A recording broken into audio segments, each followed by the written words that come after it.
ازيك يا رب تكون في احسن حال. كل سنه وانتم طيبين. قبل اي حاجه، النهارده هو تالت يوم رمضان. انا بعتذر لكم ان انا ما نزلتش حلقه يوم الجمعه.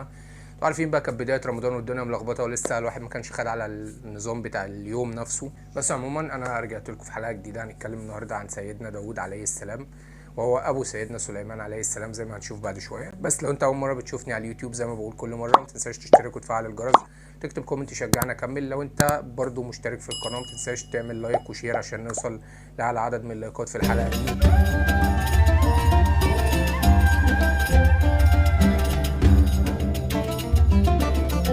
سيدنا داود نسبه بيمتد لحد سيدنا إسحاق ابن سيدنا إبراهيم عليهم وعلى نبينا أفضل الصلاة والسلام. وكمان هو زي ما قلت لك من شوية أبو سيدنا سليمان عليه السلام، واللي ربنا سبحانه وتعالى في القرآن ذكر إن هو أعطاله الحكمة والملك. داود عفوا من صفاته كانت إن هو ربنا إداله القدرة على الفصاحة وعلى الفهم الدقيق للأمور، لأن زي ما هنشوف بعد شوية كان بيقدر إن هو يحكم في قضايا بني إسرائيل. هو أحد أنبياء بني إسرائيل اللي ربنا سبحانه وتعالى نزل عليه كتاب اسمه الزبور، لأن إحنا عارفين إن في 4 كتب نزلوا على 4 أنبياء. تمام، بغض النظر عن الأنبياء اللي نزلت عليهم شرائع معينة، لكن الأربع كتب اللي نزلوا على الأنبياء هم الزبور وهو نزل على سيدنا داود، والتوراة نزلت على سيدنا موسى، والإنجيل نزل على سيدنا عيسى، والقرآن الكريم نزل على سيدنا محمد عليه وعلى انبياء الله جميعا افضل الصلاه والسلام.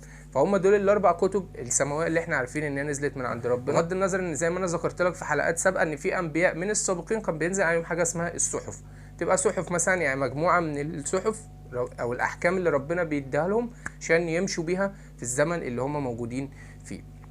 فزي ما بقول لك هو كان احد انبياء بني اسرائيل، وربنا اداله مجموعه من الصفات اللي تعينه على ان هو يقدر يحكم الامور في الوقت اللي هو كان موجود فيه. زي ما قلت لك اداله القوه والحكمه والفصاحه، كمان اداله صوت عذب جدا وجميل جدا. كان صوت تسبيح سيدنا داود من اجمل الاصوات، كان اي حاجه تسمعه تقف وتسمع تسبيحه. الطيور وهي في السماء تقف وتسمع التسبيح بتاعه، الحيوانات اي حاجه. وربنا سبحانه وتعالى جعل كمان الجبال هي كمان ترد عليه التسبيح ده. حتى ربنا زي ما بيذكر في الايه الكريمه كده جعل الطيور والجبال تردد معاه التسبيح بتاعه. كمان من الحاجات اللي ربنا اعطاها ليه هي القدره على تشكيل الحديد بدون مطرقه ولا نار. كان الحديد بيلين في ايده ويقدر ان هو يشكله باي شكل من الاشكال، كان بيصنع منه الدروع والحاجات دي كلها. واما عن قصته مع جالوت، فهو بكل بساطه جالوت ده كان ملك ظالم او كان حاكم ظالم في الوقت اللي كان موجود في سيدنا داود في بني اسرائيل.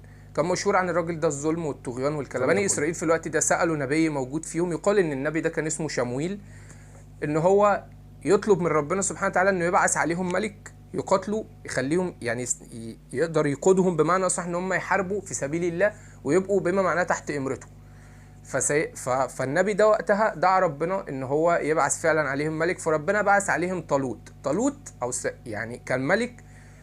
طبعا ربنا سبحانه وتعالى هو اللي عالم بكل شيء، فان هو يبعث عليهم طالوت ملك كانت من وجهة نظرهم ان ده ما يصلحش.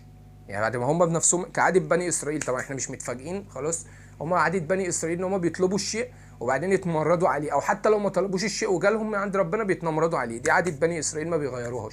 فهم لما شافوه لقوا ان هو ما عندوش سعة في المال. هم بيحسبوها ان الملك لازم يبقى معاه فلوس.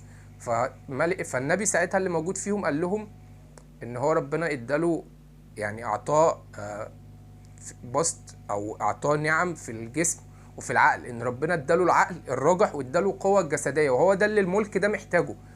ده بالنسبه للمقياس ده. لما استقر الوضع، طالوت قرر انه يطلع يحارب جالوت وهو معاه جيش من بني اسرائيل.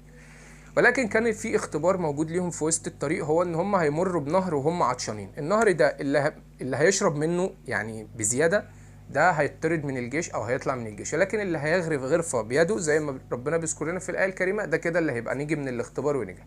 وكعادة بني اسرائيل ما نجيش منهم الا عدد قليل، عدد كبير جدا منهم شرب وفضل يأربع بمعنى اصح لحد لما خرجوا اتطردوا من الجيش، وفضل عدد قليل جدا ولكنهم كانوا فئه مؤمنه دعوا ربنا بالثبات والصبر وان هو ينصرهم على القوم الكافرين.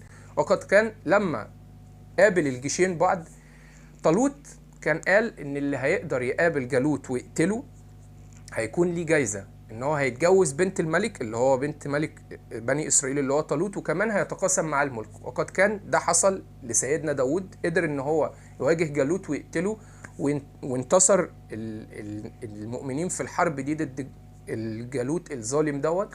وقدر سيدنا داود ان هو يتجوز بنت الملك ويتقاسم مع الملك. وبعد فتره بقى بعد ما الملك مات بقى هو سيدنا داود ملك على بني إسرائيل بالكامل، وقدر ان هو طبعا يحكمهم بالقوة وبالمنطق وبالحكمة، لان هو زي ما قلت لك ربنا اعطاله الصفات دي واعطاله الملك اصلا. ربنا سبحانه وتعالى حتى في الآية الكريمة بيقول كده.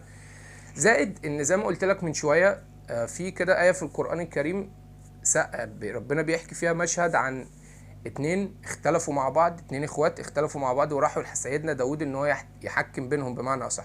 سيدنا داود كانت من ضمن الصفات اللي عنده هي القدرة على انه يحكم بين الناس ويفهم حكم معينة في احكامه بين الناس.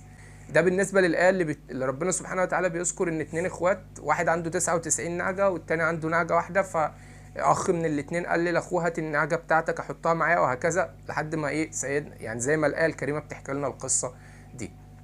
فدي كانت قدرة على ان هو يفصل في النزاعات بمعنى اصح والقضايا اللي كانت فيها بني اسرائيل. كمان انا نسيت اقول لك ان كانت عشان ربنا سبحانه وتعالى يعني النبي اللي كان موجود في بني اسرائيل قال للبني اسرائيل في الوقت ده ان علامة الملك بتاعت طالوت عليكم هو انه يظهر التابوت بتاع آل موسى وآل هارون، اللي فيه بقايا من آل موسى وآل هارون.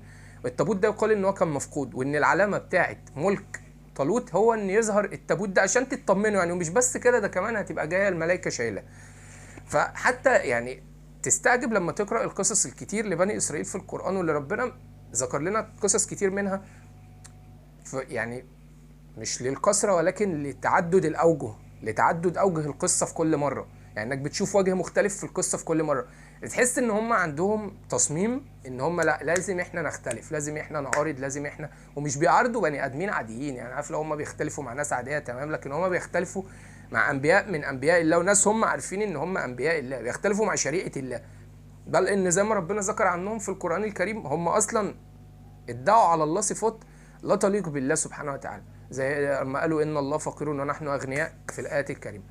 بس كده، ولحد كده بنكون وصلنا لنهايه الحلقه الاولى في رمضان من قصه سيدنا داود عليه السلام. لو بتشوفني اول مره على اليوتيوب ما تنساش تشترك وتفعل الجرس عشان نوصل لاعلى عدد من المشتركين في وقت قصير. شكرا لكم.